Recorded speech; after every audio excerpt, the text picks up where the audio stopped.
ہر پھول کی اپنی خوشبو ہوتی ہے، ہر درود کا اپنا ایک نور ہوتا ہے، اپنا نور ہوتا ہے ہر درود پاک کا۔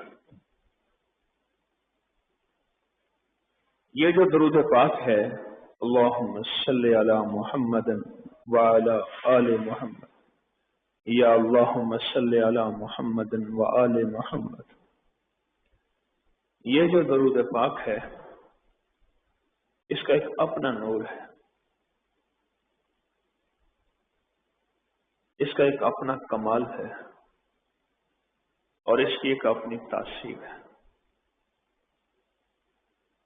جو شخص اس درود پاک کو اجتماعی پڑھے گا اس کے علیحدہ فائدے ہیں، میری بات سمجھ آ رہی؟ اور جو انفرادی پڑھے گا اس کے علیحدہ فائدے ہیں، جو اجتماعی پڑھے گا اس کے اور فائدے ہیں، اور جو انفرادی پڑھے گا اس کے اور فائدے ہیں۔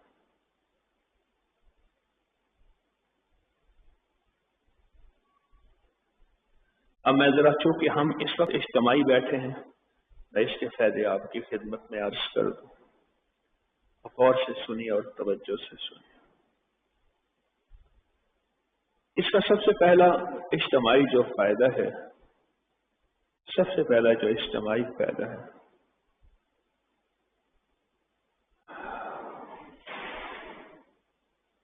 بہت حیرت انگیز فائدہ ہے۔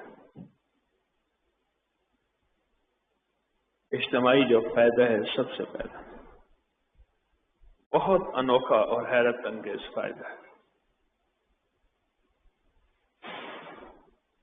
آپ کو علم ہے کہ محفل میں بعض اوقات ایسا شخص بیٹھا ہوتا ہے جس کا اللہ کی ذات کے ساتھ قرب ہے، تعلق ہے، اور اللہ کے ساتھ محبت اور دھیان ہے،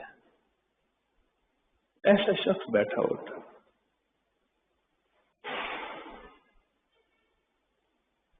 اور وہ تھوڑی سی بھی اللہ کے سامنے اپنی فریاد اور بات کرے، اس کی فریاد اور بات قبول ہوتی ہے، تھوڑی سی۔ مالک بن دینار رحمت اللہ علیہ کشتی میں تشریف لے جا رہے تھے،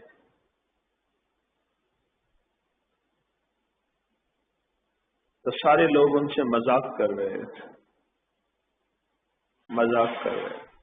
مذاق کرتے رہے۔ کرایہ دینے کا جب وقت آیا تو مالک بن دینار نے بھی دیا درہم، تو اس بندے نے کہا میں بھی مذاق کر لوں، جو کنڈکٹر کہوں، خادم کہوں، کرایہ جمع کرنے والا۔ اس نے کہا بابا یہ تو سکہ کھوٹا ہے، اس نے اٹھا کے سمندر میں پھینک دیا۔ کہا اور لاؤ، کہنے لگے اور تو ہے ہی نہیں میرے پاس، یہ ایک ہی تھا۔ سب کا مشورہ یہ ہوا کہ انہیں اٹھا کے پانی میں پھینک دیں۔ جب اٹھانے لگے ایسے اوپر اللہ کی طرف ایسے دیکھا، بس آسمان کی طرف دیکھا،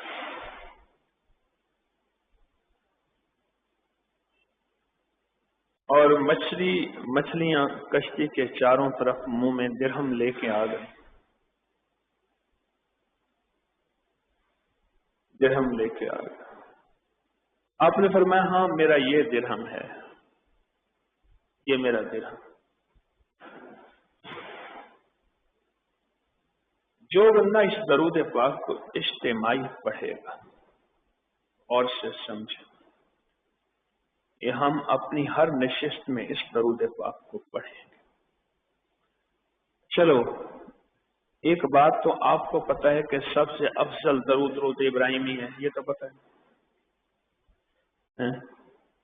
یہ تو پتہ ہے سب سے افضل درود درود ابراہیمی ہے، یہ تو آپ خوب جانتے ہیں۔ تو میں آپ کو سب سے افضل درود پاک کا پہلا حصہ ہی پڑھوا رہا ہوں۔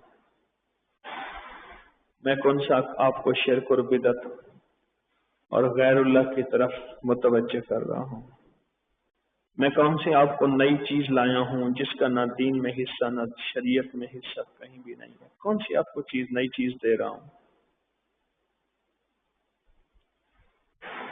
میں تو آپ کو کوئی ایسی کوئی نئی چیز نہیں دے رہا،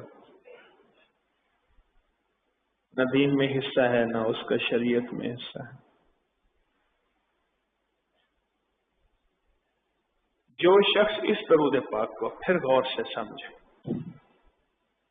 اس درود پاک کو جو شخص اجتماعی پڑھے گا، اچھا اس کی تعداد نہیں لکھی ہوئی،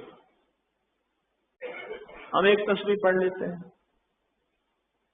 اجتماعی پڑھے گا اللہ پاک اس سے قبولیت کا مقام اور مرتبہ عطا فرمائے، قبولیت کا مقام اور مرتبہ عطا فرمائے گا۔ کون سی قبولیت؟ جیسے مالک بن دینار کی قبولیت، مالک بن دینار کی قبولیت،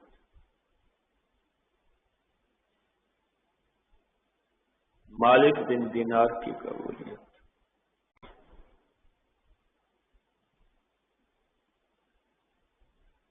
میں نے ایک بزرگ سے ایک بات سنی، ایک اللہ والے سے، ہمارے مولانا عبداللہ صاحب رحمۃ اللہ علیہ ہوتے تھے، ان سے ایک بات سنی، فرمایا حضرت سید احمد شہید، شاہ اسماعیل شہید بڑے گزرے ہیں ہمارے، اس درود پاک سے بہت محبت کرتے تھے، اب بھی بالا کوٹ میں کوئی جا کے یہ درود پاک پڑھے تو ان کی روحوں کو مستی آ جاتی ہے، ان کی روحیں متوجہ ہوتی ہیں اور اس شخص کے لیے دعاؤں میں لگ جاتی۔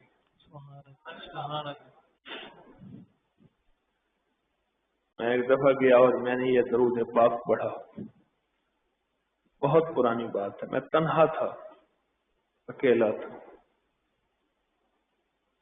یہ درود پاک پڑھا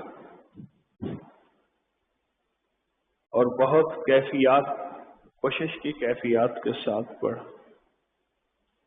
اللہم صلی علی محمد وآل محمد، اللہم صلی علی محمد وعلی آل محمد۔ یہ درود پاک دونوں ایک ہی الفاظ ہیں، کوئی پڑھ لیں۔